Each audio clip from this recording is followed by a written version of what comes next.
Student, conductor के बारे में तुम लोग पढ़ लिए हैं। अब बात आती है कि कंड्यूट पाइप जो हम इस्तेमाल करेंगे, जिसके अंदर जो है हम अपने लगाए हुए कंडक्टरों को अंदर से लेकर जाएंगे, कंडक्टर को छिपा सकते हैं, इन्वायरमेंटली फ्री कर सकते हैं उसे, जिससे कि हम बाहर उसे ना दिखाएं और एक स्मूथ सरफेस की तरीके से कंड्यूट पाइप, जिसे हम वाहक नली कहते हैं, उसके अंदर से कंडक्टर को अपने ले जा सकें। अब उस साइज़ की बात देख लेते हैं और उसके मटेरियल के बारे में देख लेते हैं। तो यहाँ पर लिखें सबसे पहले हम लोग कंड्यूट पाइप। तो ये स्टूडेंट्स जो है हमारा दो प्रकार का आता है। पहला होगा MS टाइप और अगला होगा PVC type. MS type students अगर हम लोग देखें, बात करें तो ये आयरन का बना होता है, आयरन का होगा, ठीक है। और PVC टाइप का अगर बात देख लिया जाए तो ये जो होता है वो प्लास्टिक का होता है, प्लास्टिक का बना होता है, जिसे हम पॉलीविनाइल क्लोराइड के नाम से भी जानते हैं। अत्यधिक जो है आजकल यही इस्तेमाल किया जा रहा है। तो ये जनरली यूज़ में हम लोग लिख लेते हैं, जनरली यूज़। ओके स्टूडेंट्स, अब बात आती है कि इसके साइज़ के बारे में हल्का सा देख लेते हैं। जब हम इसका साइज़ का चार्ट बनाते हैं तो यहाँ पे साइज़ की चार्ट में यहाँ पे लिखेंगे serial number, conduit pipe size, यहाँ पे साइज हो जाएगा। उसके बाद जो है स्टूडेंट्स यहाँ पे हम लोग लिखेंगे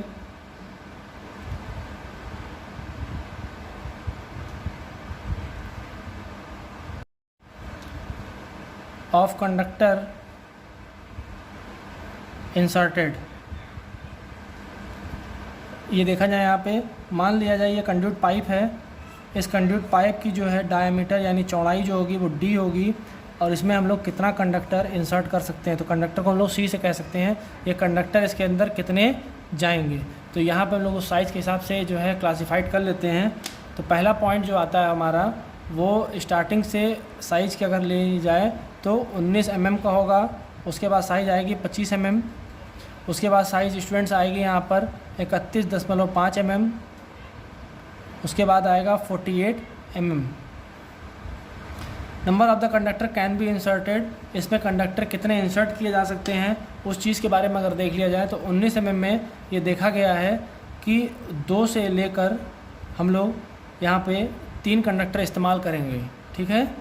और उसके बाद 25 mm में बात की जाए तो यहाँ पे 0 से लेके 6 कंडक्टर तक का इस्तेमाल होगा।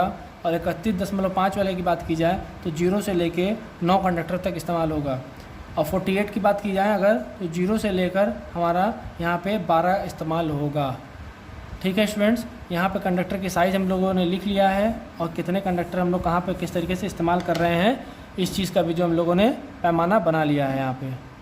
अब एक चीज़ और स्टूडेंट्स, यहाँ पे हम लोगों को इम्पॉर्टेंट बात याद रखनी है कि ये चीज़ें कहाँ पर जो है जनरली इस्तेमाल होंगी, ये इतने कंडक्टर होते कहाँ से हैं। तो ये तुरंत हम लोग जो है ध्यान में आ जाए, याद आ जाए, इसलिए जो है इस चीज़ को आप याद रखेंगे, इसी चार्ट में बना के रखेंगे। तकरीबन जो है ये यहीं पे इस्तेमाल भी किए जाएंगे। तो यहाँ पे यूजेस की अगर बात किया जाए तो 2 से 3 वाले जो बात होंगे वो सिंगल फेज मोटर के लिए इस्तेमाल होगा, 1 फेज मोटर, 3 फेज मोटर के लिए इस्तेमाल होगा, ठीक है स्टूडेंट्स। या DOL स्टार्टर के लिए इस्तेमाल होगा। अब यहाँ पे बात आती है 3 फेज मोटर इस्तेमाल यहाँ पे करेंगे हम लोग, लेकिन यह किसके लिए स्टार्ट होगा, तो स्टार्टर यहाँ पे इस्तेमाल करेंगे हम लोग स्टार डेल्टा के लिए, प्लस डेल्टा। ओके स्टूडेंट्स, और यहाँ पे 9 वायर कहाँ पे हम लोग जो है किस लिए इस्तेमाल करेंगे, तो यहाँ पे इस्तेमाल होगा 3 फेज मोटर, तो ये भी होगा, लेकिन कैसा होगा, ये स्लिप रिंग टाइप। अब 12 जो है इसकी बात की जाए स्टूडेंट, तो यहाँ पे जो है 3 फेज मोटर की बात तो करेंगे, प्लस स्टार्टर हमारा कौन सा होगा, स्टार डेल्टा होगा,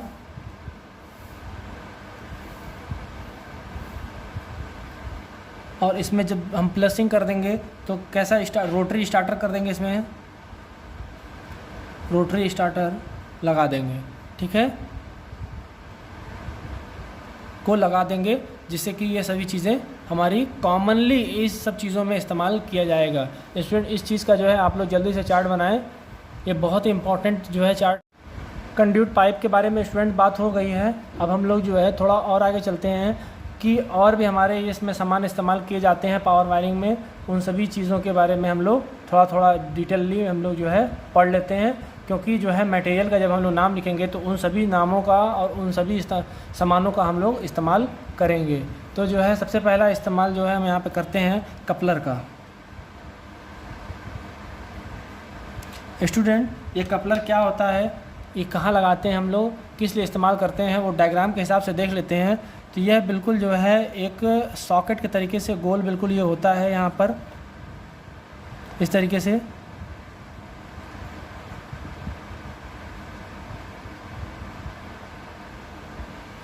यहाँ पर होगा। अब स्टूडेंट्स जो है यहाँ पर एक जो है स्प्रिंग नुमा जो है स्क्रू होगी। कोई भी फ्लेक्सिबल पाइप जो है इधर से इनकमिंग आएगा और इस कपलर में इनपुट हो जाता है। यहाँ पे हम लोग लिखेंगे फ्लेक्सिबल पाइप, ये कपलर,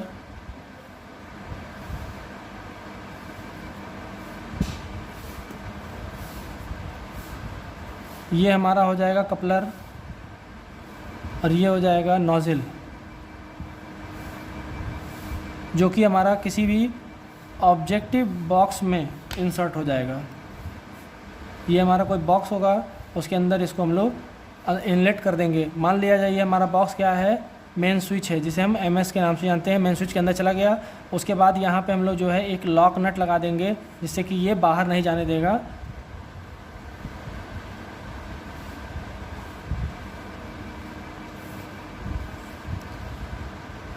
जिससे कि ये एक लॉक नट लगा देंगे यहाँ पर, ये बाहर नहीं जाने देगा। ओके स्टूडेंट्स, तो ये हमारा स्ट्रक्चर जो बन के तैयार हुआ है, ये कपलर हुआ है। PVC जो पाइप आएगी फ्लेक्सिबल, वो इस कपलर के अंदर इंसर्ट हो जाएगी और इस स्क्रू की सहायता से टाइट करके हम लोग जो है उसको रोक लेंगे।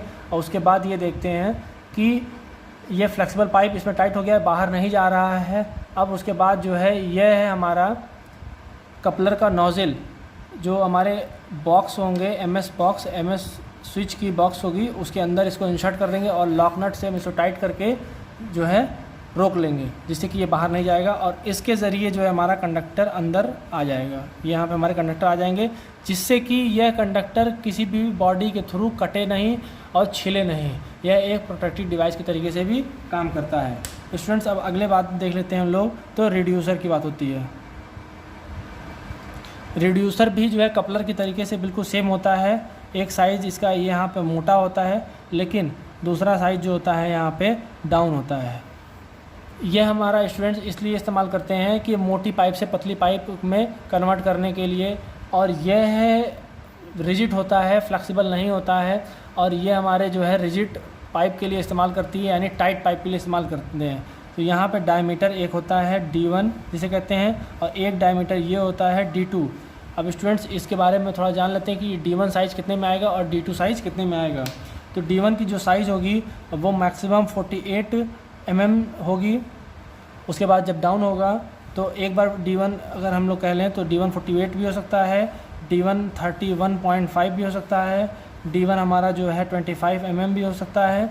लेकिन यहाँ पे जो D2 होगा वो D2 = 31.5 भी होगा, और यहाँ पर 25 mm भी होगा, और उसके बाद 19 mm भी होगा। अगर हम जो है 48 mm वाले पाइप को अगर इधर से लगाते हैं तो इधर हम यहाँ पर 31.5 भी निकाल सकते हैं, 25 भी निकाल सकते हैं और 19 mm भी निकाल सकते हैं। इन अलग अलग विभिन्न साइज़ों में जो है हमारा रिड्यूसर मार्केट में अवेलेबल होता है। अब बात आती है अगला पॉइंट्स, एल्बो।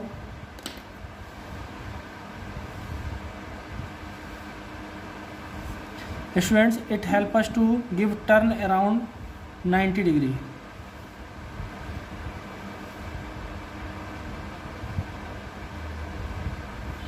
स्टूडेंट्स ये एल्बो जो है हमारा वो 90 डिग्री मोड़ने के लिए काम आता है, बिल्कुल इस तरीके से। इधर से अगर हम लोग कुछ चीज़ इनपुट करते हैं, ये पाइप अगर हम लोग यहाँ से इनपुट कर दें और एक पाइप यहाँ से इनपुट करते हैं हम लोग, ये पाइप इंसर्ट किया जा रहा है। मान लिया जाए ये 19 mm की पाइप इधर से इंसर्ट की गई और यहाँ पे 19 mm की इधर से पाइप इंसर्ट कर दी गई, तो इसके बीच का एंगल जो है 90 डिग्री हमको मोड़ना है। तो ये बॉडी जो है हमारी वो क्या कहलाएगी, एल्बो कहलाएगी। ठीक है, ये भी MS और PVC दोनों मटेरियल का बना हुआ होता है स्टूडेंट्स। इसकी साइज़ 19 mm, अगर साइज़ की बात की जाए अगर इसकी, तो ये 19 mm में आएगा, 25 mm भी आएगा, 31.5 में भी आएगा और 48 mm में भी आएगा स्टूडेंट। ठीक है, इस चीज़ को आप जल्दी से नोट करें। स्टूडेंट्स हमारा एल्बो हो गया है। अब बात हम करेंगे कि जो है और भी मटेरियल हमारे जो इस्तेमाल होते हैं उनके बारे में। ठीक है, तो पहला पॉइंट और लिख लीजिए कि यहाँ पे इस्तेमाल होगा हमारा कॉपर लग। ये हमारा क्या काम करता है कि जो भी एक मान लिया जाए कंडक्टर है, इस कंडक्टर को यहाँ पे हम लोग जो है इसकी PVC हटा देंगे और PVC हटाने के बाद जो है उसके कॉपर के लग को यहाँ पे पिंच अप कर देंगे और ये एक आई रैग बोल्ट जैसा बन जाता है। बिल्कुल ये आई जैसा यहाँ पे बनेगा और ये हमारा जो है होल्डर। इसके अंदर जो है हम लोग अपने वायर को डाल देते हैं। डालने के बाद जो है स्टीपर की सहायता से इस पे हम लोग इस पत्ती को इधर मोड़ देंगे, इस पत्ती को इधर मोड़ देंगे, तो जिससे कि एक अवेलेबिलिटी मिल जाती है कि इस होल में हम कहीं भी कनेक्टर के द्वारा नट बोल्ट से टाइट कर देंगे तो ये वायर जो है हमारा कहीं भागेगा नहीं, ये फिक्स्ड हो जाएगा। तो इसको हम लोग कॉपर लग कहते हैं। अगला जो है हम लोगों का जो बॉडी इस्तेमाल हो रहा है वो लिखें आप, copper studs. Student copper studs जो होती है इसको हम लोग नट बोल्ट ही कहते हैं, नट बोल्ट। ये हमारा नट बोल्ट जो होता है बिल्कुल मशीन स्क्रू के जैसे ही होता है। आप लोग इसको बना लें।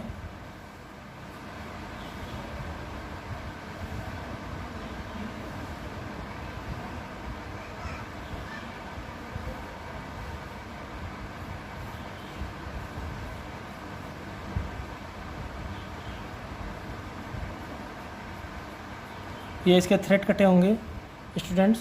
अब उसके बाद जो है यहाँ पे हम लोग इसका नट इस्तेमाल करेंगे जो कि हेक्सागोनल होगा।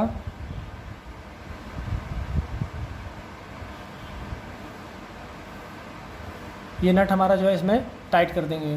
तो ये बिल्कुल जो है ये कॉपर का बना होता है। ये हम इस्तेमाल करते हैं मोटर के टर्मिनल बॉक्स और हमारे पैनल में कनेक्शन के लिए, जिससे कि इक्विपमेंट्स को एक जगह पे टाइट कर सके। ओके स्टूडेंट, जनरली हम लोगों ने जो है कई सारी चीज़ें पावर वायरिंग में हम लोग पढ़ चुके हैं कि कंडक्टर क्या होता है, कंडक्टर के साइज़ कैसे निकाले हैं, उनके सभी साइज़ों के बारे में हम लोग जान लिए हैं, कंड्यूट पाइप के बारे में जान लिए हैं और उनके साइज़ों के देख लिया गया है, लिख लिए हैं उस चीज़ को। जो इक्विपमेंट्स हम लोग लगा रहे हैं उनकी डायमेंशन क्या होनी चाहिए, हाइट क्या होनी चाहिए, इन सब चीज़ों के बारे में हम लोग जो है प्रीवियस लेक्चर में पढ़ चुके हैं। अब अगले लेक्चर में स्टूडेंट्स हम लोग जो है एक क्वेश्चन को पुटअप करेंगे कि जनरली एक लैब में एक मशीन को स्थापित करना है या फिक्स्ड करना है तो उसमें लगाए गए जो कंडक्टर हैं उनके बारे में बताना है और उनका सर्किट डायग्राम और इसका एस्टिमेटिंग एंड कॉस्टिंग करना है। तो स्टूडेंट्स आप अगले लेक्चर में उस चीज़ का जो है वेट करें।